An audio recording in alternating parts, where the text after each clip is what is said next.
Akkam jirtu daawwattoota keenya kun sagantaa keenya maaddii hawaasaati. Sagantaan keenya maaddii hawaasaa tormeetti al tokko isiniif dhiyaata. Akkasumas karaa tamsaasa YouTube keenya yeroo hundumaa kan isin qaqqabu ta'a. Qophii keenya har'aatiin waa'ee guyyaa dubartootaa addunyaa yeroo darbee kabajame akkasumas immoo guutummaatti haala dubartoota biyya keenyaa wajjin wal qabsiisnee sagantaa isiniif dhiyeessinee qabna. Keessummoonni keenya guyyaa har'aa Funyee yookiis Masaluu, Eebbisee fi Daraartuu egaan hanga xumura qophii keenyaatti akkasumas waliin turtan gamanumaan isin affeerra.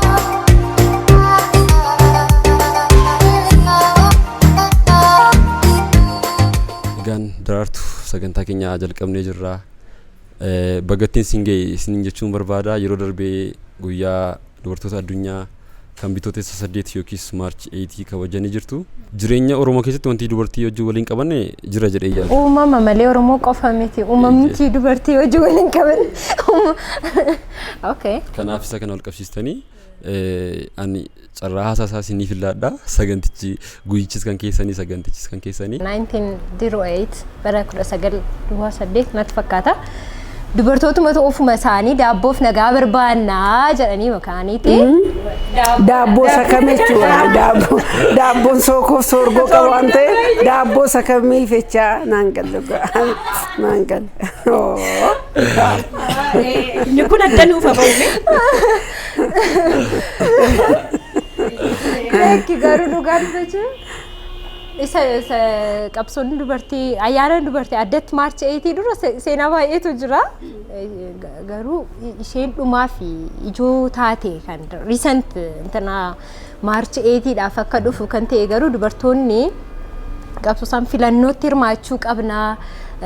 Kaffaltii gaarii nu kaffalamuu qaba maal kan jedhu komeedda kaasanii booddee daabboof nagaa barbaanna jedhanii ishee isaan irratti qabatanii ka'an garuu har'a guyyaa addunyaa guutuun Maarch 8 kabajuu fi bu'uura turteenna daabboo sakkamsa jedhu naasifaa garuu yeroo hunda uumaan sirrii uumadha. Ammatoo dubartiin Addaamirraa keessumaa warri kiristaanni Addaamirraatii fudhatamte lafee isaati cinaacharraatii ama otoo mataarraa fudhatamteetti ta'e dubartii caalaa ama otoo lukarraa ta'e dubartiitu gadee ama garuu as bireechuu wal qixxummaadha. Kanaaf dhiirris dubartiinis wal qixxeedha. Ani achirratti waan hin jedhu uumamaatiin gaafa nuti dhalanne jechuudha. Wanta dhiiraa qixxee hin taanee fi qaama hir'uu tokko hin qabnu. Qaamuma wal qixxummaan nu hime Waaqayyo wanta ta'eef uumamaatiin dubartiin akka dhiiraa gadi taatee uumamteetti yerootti namoonni ilaalan jiru. Nukun dogoggora guddaadha. Maali nuun gaafa uumamne dhiiraan qixxee waan dhiirri qabu hundumaa qabanne waan isaan qaban hundallee hin qabnu garuu namummaan keenya guutuudha. Jechuun qaama hir'uus hin jedhe miillas yoo harkas waan ittiin dhiirri hojjetee mirkaneessu hundumaa.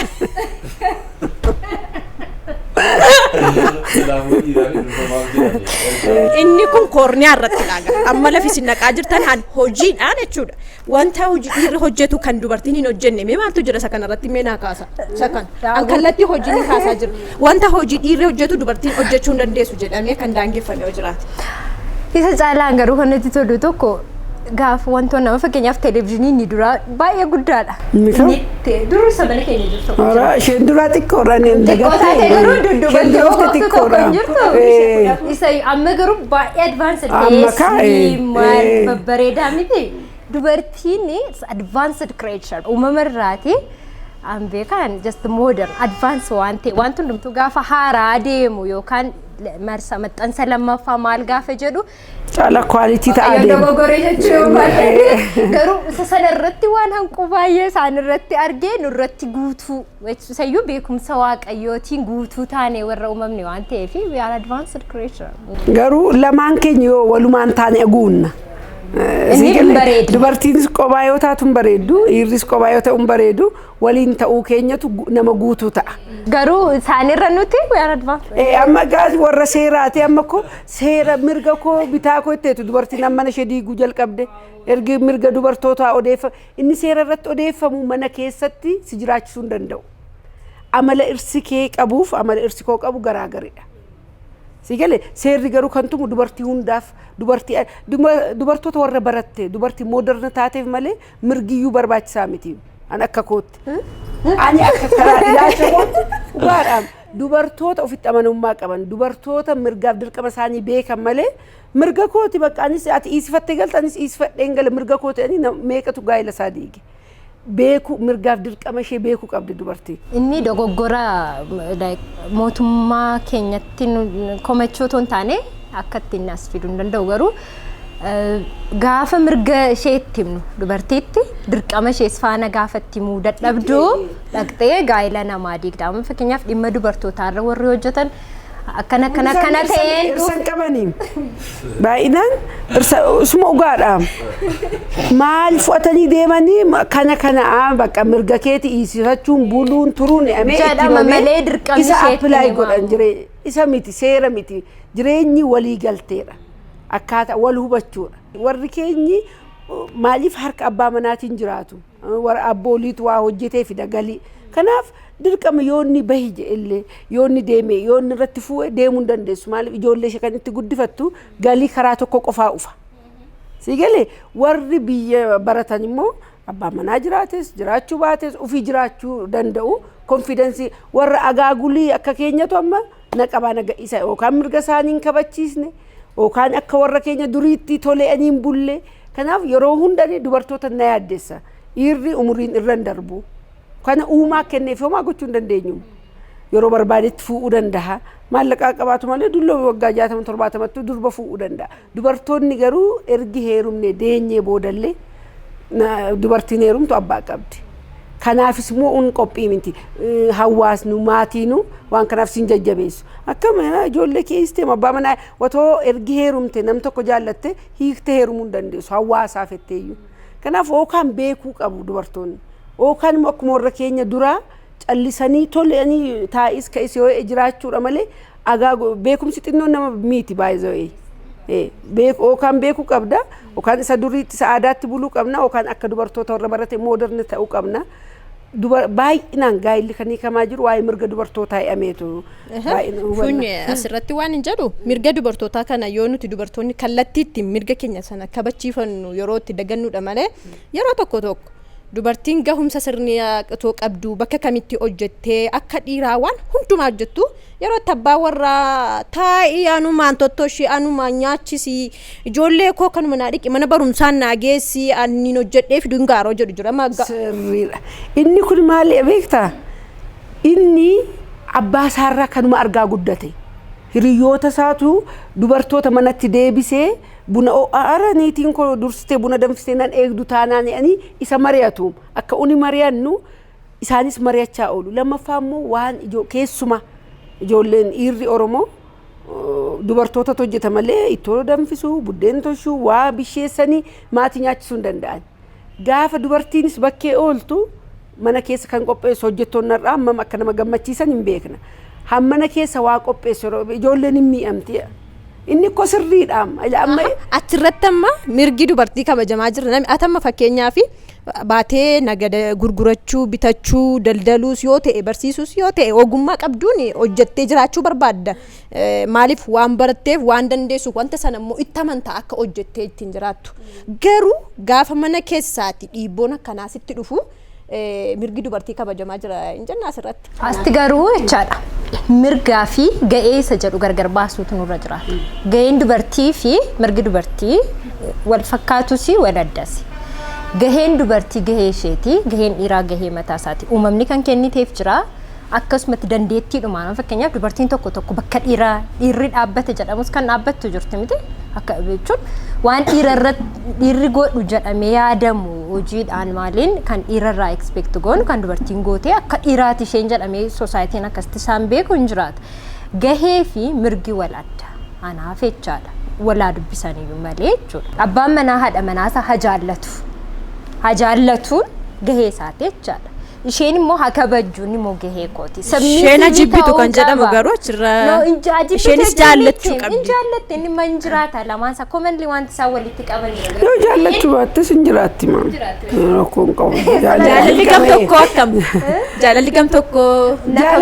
Jaalalli jechuun baay'ee walitti dhufuudha wal baruudha.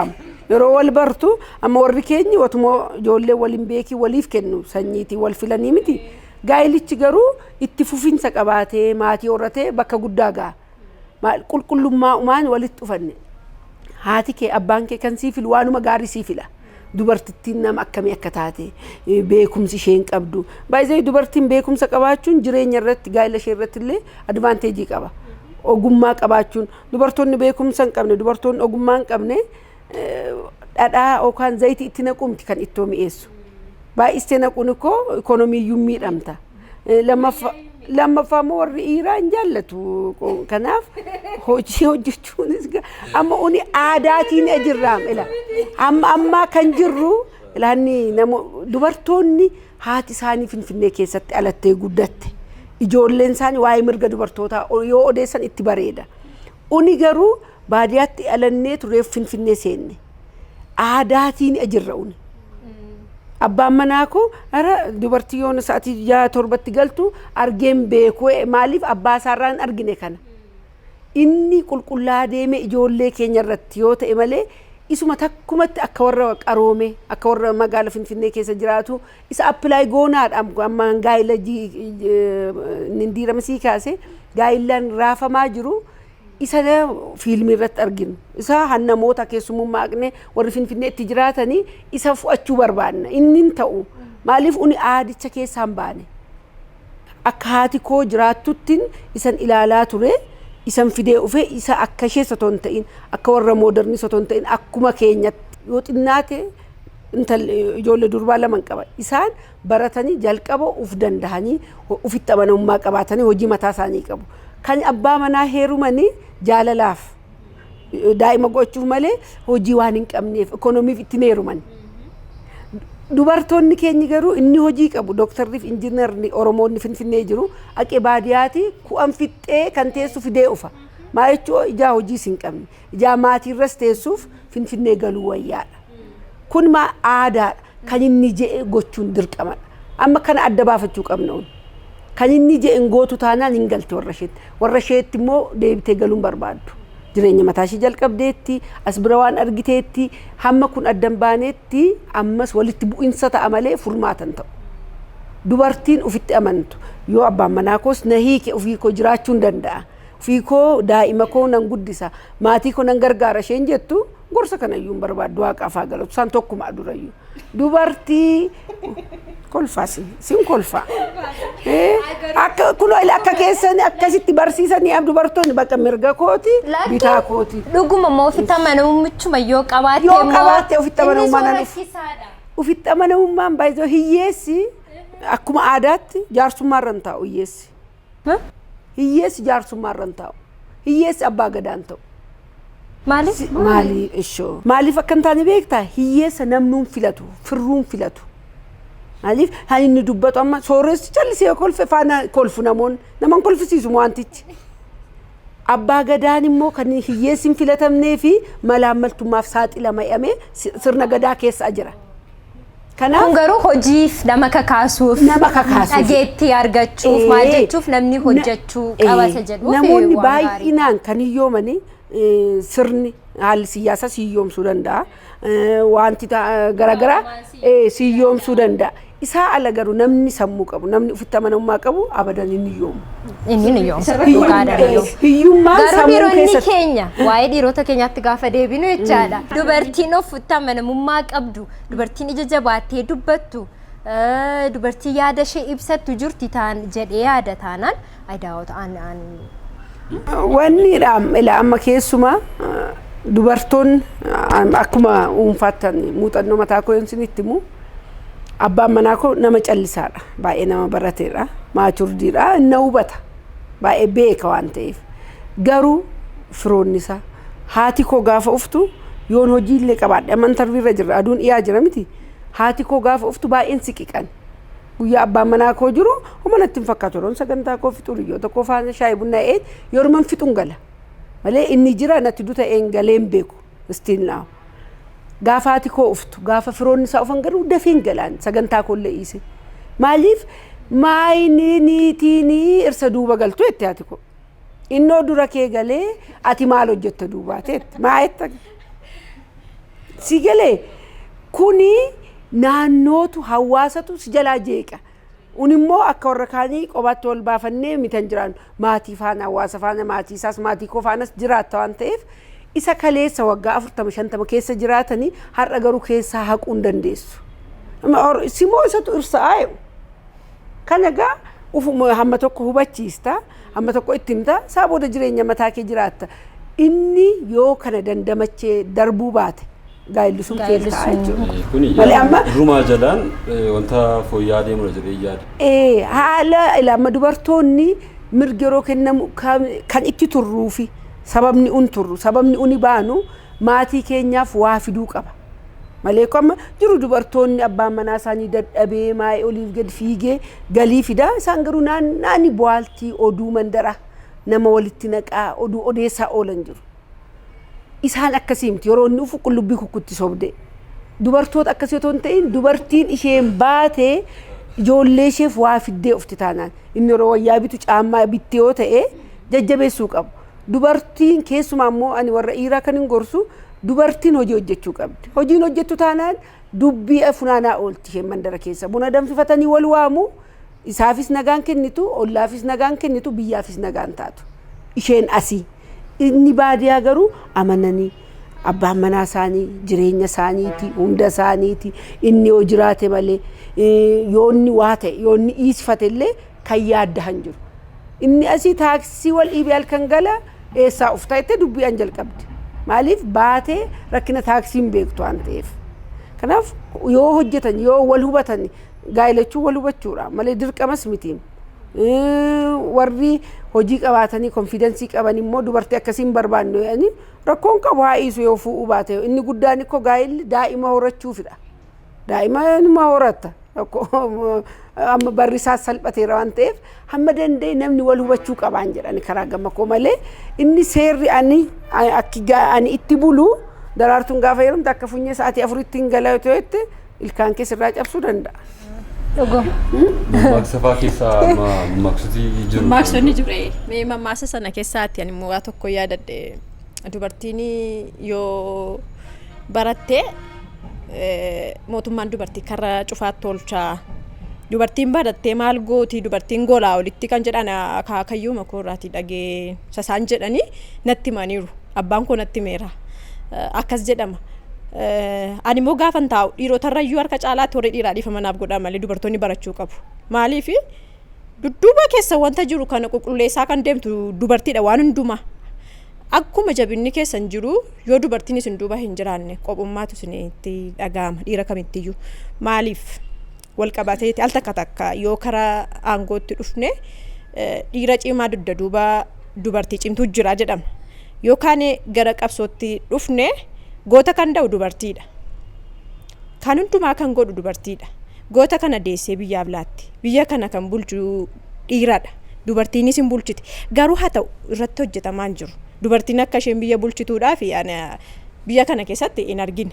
Osoo kara kanatti adeemame haala kamiin dubartiin dhufteetu aangoo qabattee biyya bulchuu dandeessi. Isa kanarratti utuu dubartoonni ejjennoo cimaa qabaatanii gara ofii isaanii aangoomsuutti osoo dhufanii dhiiraatiin anis siqixxee nan hojjedha. Anis siqixxee biyya kanaa bulchuu nan danda'a jedhanii ofitti amanummaatiin osoo ba'anii waan dadhaban natti fakkaatu caalaatti hojjetu maaliif namichas makmaaksa jaldeessa irsaafniiti jaldeessa jiru irsaafniiti jaldeessa ganamas galgalas hinuma reeba niitii numa reeba aqanii isin reebin ani irraa oowwanii deebi'u ammas boris numa reeba akkasuma deddeebi'u yeroo hunda maalumaaf isinis dadhabdanii unis dadhabne isa walloliin araaramaa jettu malee maalitti walloltanii ettanii maaf hin gaafattanii ettaniitiin ugaayyuun gaafanne ani warri jaarsa maalitti walloltanii ennaan ji'a jaha guutuu nan ammannee irsi akka aadaa jaldeessaatti immoo dubartiin irsa ammachuu baannaan bakkeetti waa barteetti waatu jira kanaaf harreebaa ugaa keetti ani isatti isheetti murteessan dubartittiitti ishee jaldeessatti maaliif ji'a jaha guutuu abbaa manaa kee maaf hin ammanne ugaadhaan ammanne akka aadaa keessanitti wal ammachuun dirqama miti garuun ani hin ammanne maaliif harka tokkoon mukan qabbaa harka tokkoon ilmoo koon qabbaa kamiinin amma dhare abbaa manaa kootte. Kanaaf warra dhiiraattis hin murteessinaa yaa jarana heerumaa argaa. Warra dubartiittis hin murteessinaa akkuma amala keessanii akkuma irsaafni irsi han barbaadu qaba niitiirra. Niitiin immoo irsarra kan barbaaddu akkasumatti walaa jiraachisaniitu uni hojjechuu hin qabnu hubannoo dubartootaa irratti. Jalqaba dubartiin ofitti amanamummaaf hojii qabaachuu qabdi. Dubartii hojii hin qabne mirga keeti, bitaa keeti, duuba keeti, fuuldura keeti yotte hiikan qabu. Maaliif maxxantuudha isheen. Nama hirkatee namarra jiraatu waa'ee mirga isaa yoo itti himte dubartoonni akka barachuu qaban, akka hojjechuu qaban.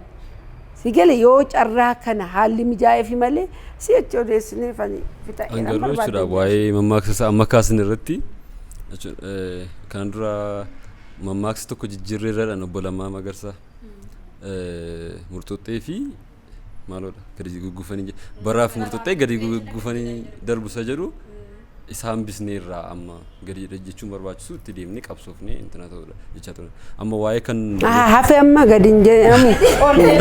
Gadi jechuun bisnee jedhan isaan. Warra dhedheeroo kanaaf haala mijate jechuudha. Kan dubartoota irratti wanta jechuu barbaadu mammaaksota kan Oromoon akkas jedhe kan irra jedhaman. Dubartiin beekaa deessi malee beekaan qabdu beekumsi dubartii karaa cufaatti oolshaa wantoota garaa garaatu jira. Ammoo kan jedhamu yeroo baay'ee immoo namoonni baay'een kan fayyadaman nama guddaa tokko yookiis nama cimaa tokko dudduuba dubartiitu jira.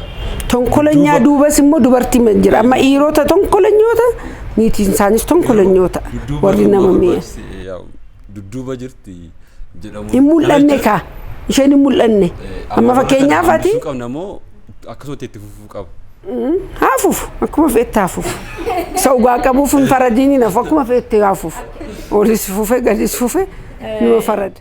Kani amma dhiira cimaa duuba dubartii cimtuu jirti kan jennu sanarratti wanta inni hojjetu sana akka inni milkaa'uudhaa fi dubartiin yeroo illaattiif yeroo inni hojjetu akka inni hojjetu hin deeggarti. Yoo deeggarsa hin qabaanne innis gara duubaatteedha ciminni isaa sun jechuudha hin hojjetu. Yoo isheen jedhi lafatti dadhabde ta'an siif jira gaafa isheen jettu isa jiru sanarra baay'ee dabalaa deema dhiirri. Akkasumas immoo dubartii cimtuu duubamoo dhiira cimaatu jira. Isa kana hin dubbatan yoo isin dubbachuu dhiistanis maaliif dubartoota ciccimoon tokko hin jiru. Yoo biyyan bulchine ta'eyyuu akkuma biyyaattis ta'e akkuma Oromoottis hin qabna. Warra kana dugda duubas immoo dhiira cimaatu jira. Isa kana inni raafatina warri dhiiraa isa kana tuttuqaa darbaa dugda duuba akka deemnu eeyyamina. Fuulda dura kan jirrus dubbachaatii osoo deemtanii gaariidha. Ciminni dubartii gaafuma dhalattee mana dhaabbattu kaateeti. An akkana akkasitti ilaalutti dubartiin tokko dhuftee gara jireenyaa maatii dhaabbatte jennaan manni sun lafarra osoo hin taane dubartiirra kan dhaabbatu. Yeroon jedhu maali mukaayachuu danda'a. Manni dubartii malee hin dhaabbatu. Yoo dubartiin keessa jiraatte abbaan manaas keessa jiraate manni sunuma dhaabbata. Yoo dubartiin keessa hin jiraanne naannaa isaa jira malee mana sana jira jedhee hin amanu'an. Sababni isaa wanti manni sana keessatti ta'u haalli jireenyaa nama sanaa maatii horachuun eenyu irraatti dhufa yoo dubartiin jiraatte sanaatti dhufa. Kanaafuu dubartii waan hundumaa keessa jirti waan hundumaa gochuu dandeessi Waaqayyoon gaditti jechuudha. Dhiira kamiin qixxeedha. Akkasumas immoo yeroo baay'ee karaa qabsootiin gaafa dubbannu jechuudha. Waraana garaa garaa keessatti akkuma seenaarraa dubbisnu keessatti dubartiin gantuu hin qabdu jedhama. Yeroo dhiirri ganee galu dubartiin hin gantuu jedhama. Kanaaf ani dubartoota baay'een ajaa'ibsiifadha. Yeroon jedhu dhiirota akka osoo hin taane walumaan. Kan keenya caala amanamummaa dubartiin jechuun bakka akka dhala namaa ta'e dubartii bakka buuneetu hin taane qabsoo keenya keessumaa qabsoo Oromoo dubartiin hin ganne. Dubartiin dugda natti laattee qabsoo koorratti na qaaneessite ani jedhu hin argine. Jechuun dhageessanii beektu. Gaa'iluma keessattuu dubartiin jaallannaan jaallattee jiraatti. Garuu otuma gaa'ila ishee faana jirtu otoo abbaa manaa faana jirtu yoo bakkeetti jaallattee already iisteetu isa jaallatte sanatti deemtee heerumti yookaan waliin jiraatti. Warri dhiiraa garuu isa asiis isa achis fakkeessanii jiraachuu danda'u. Kun uumamadha. Si galee amma dubartoonni takkaatti waan meeqa hojjechuu danda'u. Otoo konkolaataa oofanii bilbilaa so'uu danda'u. Otoo waa hojjetanii waa gochuu danda'u. Waan lama sadii warri dhiiraa isa kana hin danda'an. Caalaatti immoo kan isaan dhiira warra biyya keenyaa qofa otoo hin ta'in warrumti adiillee abbaa manaa funyee jedhamuun naan waamamuun barbaadan. Abbaa manaa daraartuu jedhamuun barbaadu. Isa inni sitti akka waamamu malee daraartuun isa caalti yeroo waamamtu saayikoo isaanii tuqaman isaan dabbara. Kan saayikoo dhiira hundaati.